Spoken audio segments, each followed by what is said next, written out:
You'll find that under what's new. And these are just some examples of what you'll find on the super table that's for all kids, not just kids with disabilities. And again, it's in the evidence-based practices. The super table we just leave it under the what's new because we don't really have a good place for it. So we just leave it there for now. You can also find that they're both on the side links on our website once you get in the evidence-based practices section.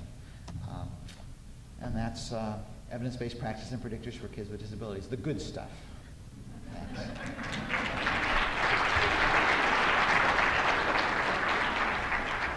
He's got a minute left. He's a show-off. Well, that guy before us, he didn't take any of the cues. I was giving him the stink eye. He was not paying attention. I was saying, you're going over. Okay, so hi, I'm Meg Griggle. Oh, I need to turn this on or stand here. Will it bug you if I don't stand here? I'm allergic to podiums. Do you want me to turn you on? You've tried for years, David. It's never worked. All right, does that work? Can you hear me? Can you hear me now? All right. I bet you made that super table before we had a super committee. We did. Right? Yeah, they kind of ruined that for everybody. Start. Move. Think college. Ooh! Well, the part that's in gray says I'm me, so hi, I'm me. Now I'm going to spend 10 minutes trying to inform you a little bit about a population of students that was referenced frequently today, but a population of students for whom we probably know the least about college and career readiness. And I'm hoping that I can share some information and resources with you that you can take back to your states, learn about the resources that are happening, and include them more frequently as you think about assessing their readiness and building the skill sets that they need to move into college and career readiness. These are the people I'm talking about. These are young people with intellectual and other developmental disabilities for whom college is most typically not seen as an option. At Think College, which is at the Institute for Community Inclusion at UMass Boston, we have an array of grants. We have funding from the Administration on Developmental Disabilities. We have funding from the Office of Post-Secondary Education. We have funding from the National Disability and Rehabilitation Research Institute. So we have different streams looking at different aspects all around this issue. How do we help students with intellectual disabilities go to college and be successful? When we began working with our partners, these were our partners 4 years ago, and we didn't have a huge foothold necessarily in many of the states in our country. The second year, we reached out, we had some new partners. The third year, this is where we are right now, and this map is updated. If you see a red star, that means your state got a model demonstration project in 2010 to create new access to post-secondary education. So if you're looking at a star and you're like, wait a minute, I live there, I don't know why we have a star, you need to go back and do a little research as to who has that model demonstration project. We actually have three states that aren't filled in that should be, because we just funded our final round of mini grants to do statewide strategic planning in Oregon, Idaho, Georgia, and Rhode Island. So we're pretty excited that we're at Think College trying to work with anybody who wants to do anything related to supporting students to go to college. Why? That is the ultimate question. You all are in this room because you think college is important, you think learning is important, and as we've heard from a variety of people today, college is not a you get there or you don't option. When you get there, it's not stay there or you don't. College and adult learning can be an iterative process, and the trajectory, not only to get in, to stay in, but to use that knowledge in your life happens over and over again as you move through your career path. But if you want to boil it down to a single word, college is important because of jobs. And what we've seen in looking at the RSV 9/11 data, that's the VR closure data nationally from the Rehabilitation Services Administration, that people with intellectual disability who've accessed college have a higher rate of rehabilitation and higher earnings. And if you take it a little deeper, oh, wait a minute, there we go. If you take it a little deeper, the more college access they have, the greater the improvement. So these aren't new programs, these are existing college access services. So college is good for everybody. College is good for people with disabilities. College is good and has outcomes for people with intellectual disabilities. So are we setting this goal? If that's the goal, if you're setting the table with the common core, and I love that analogy, we're setting the table. And we're not caring about what the student brings to the table as much as how the table is set. What's on the menu are your goals. And your goals are college or a job. There really should be two goals, college or a job. And they shouldn't have to choose necessarily that I'm always going to do one or the other. But there's two goals on the menu. That's it. So are we setting that goal? So last year we took a look at some of the wonderful, really rich data for this population of students, and we saw that goal of attending a 2 to 4 year college for 58% was their goal for 58% of the students with disabilities. The students with ID had goals of sheltered workshops. Guess where those students ended up? Sheltered workshops. That's the goal. It's on the menu. Sheltered workshops on the menu. Guess what? We'll take that. We'll get there. 11% of students with intellectual disability had the goal of attending a 2-year college. But guess what else? That was the only predictor of employment. So if you want students with intellectual disabilities to get a job, put college on their IEP as the goal. So there are different kinds of access to college for students with intellectual disability. And I don't know what you're bringing to the table on this, so if you know this, I apologize.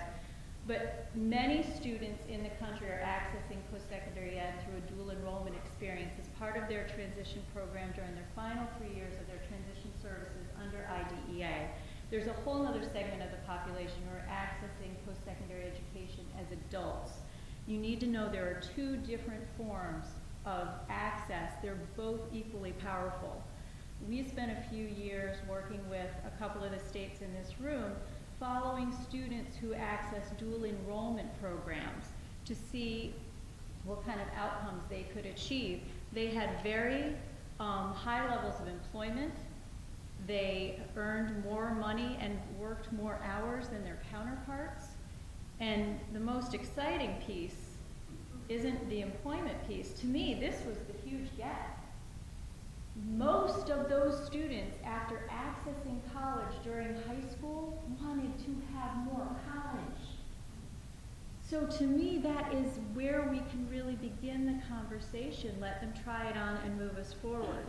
Now, nationally, we did a survey in 2009 of all the programs that were serving people with intellectual disabilities around the country. This is who's doing it. You can see there's a pretty broad array of types of institutions that are serving people with intellectual disabilities. Some are serving only adults, some are serving only dually enrolled, many are serving both. I'm not going to go over all of this stuff because we have, I think, 3 minutes left. Or I don't know if that's a rating. You're just saying I'm a 3? Is that like a judge thing? No, it's 3 minutes, yeah. So what do I mean by higher education? The other thing I want you to walk away from here today is, if you're not familiar with the reauthorization of the Higher Education Opportunities Act in 2008, it changed the game. It included people with intellectual disabilities for the very first time in the context of post-secondary education. And it added a new component to the continuum of college programs that David referenced earlier. Because now students without a high school diploma who can't pass an ability to benefit test can access financial aid to not get a college degree. That's new. This is a new path to college. It's a new type of path to college. It's been legitimized through legislation. They're called comprehensive transition programs, and they are beginning to emerge around the country.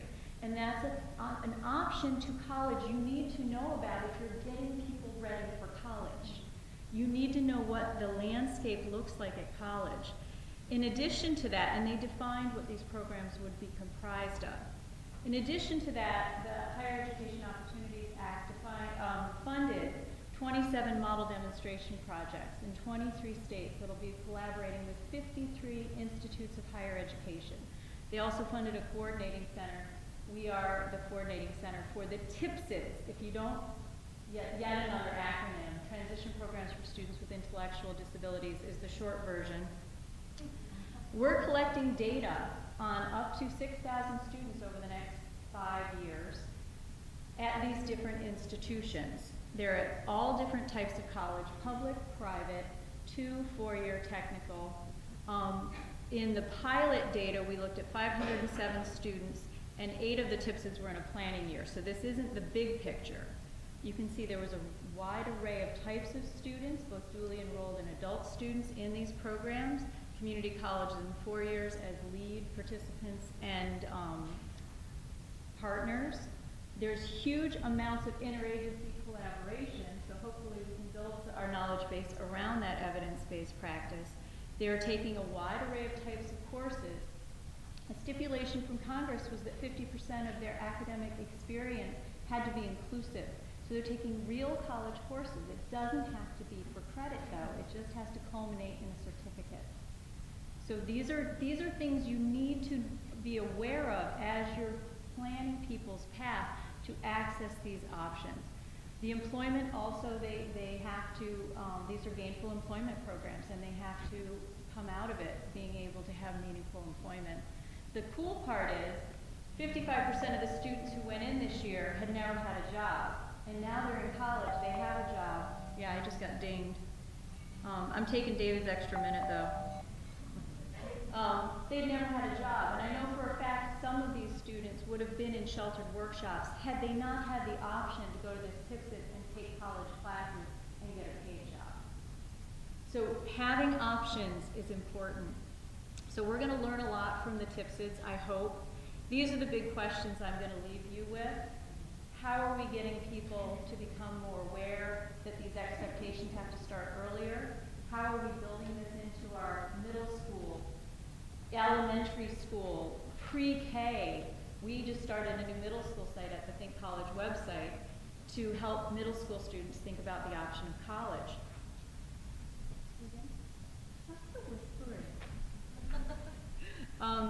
There are a lot of important questions that I'm excited to hear everyone's thinking about this population as part of the students with special needs who need to go to college, because it will change lives. I will end with a quick anecdote. My friend Micah went to college. He is in Michigan. He took a couple courses. He was in his early 20s. And he didn't get that much out of it. He didn't bring to the table the goals that David referenced, but the longer he was in it, the more powerful it was for him. And now he's left college, and he's moving to Syracuse University. He'd done a presentation there. He really liked the community. He said, "Mom, I want to move to Syracuse." So he created a social network. He started asking people for help, and he hooked up with somebody who said, "Oh, you know what, you could co-teach a few classes with me at Syracuse University." Then he hooked up with somebody who had a grant, and they said, "Well, you could help me run this grant." So he's got 2 jobs. He's going to take some courses because he's a lifelong learner. And he met a woman who said he could be their roommate. So Mike is 27. He's on a new path. He's moving independently to Syracuse.